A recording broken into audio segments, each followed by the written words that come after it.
po kami. Alas 5. So, oras na po dito.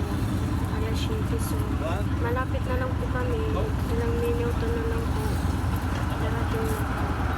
So, salamat sa Panginoon na ka-road kami na walang anumang kami.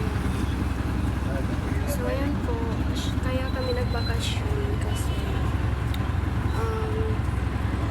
mga kapatid ng mama ko tsaka mga kapatid is ano ngayon? Magkikita-kita kasi kung kasi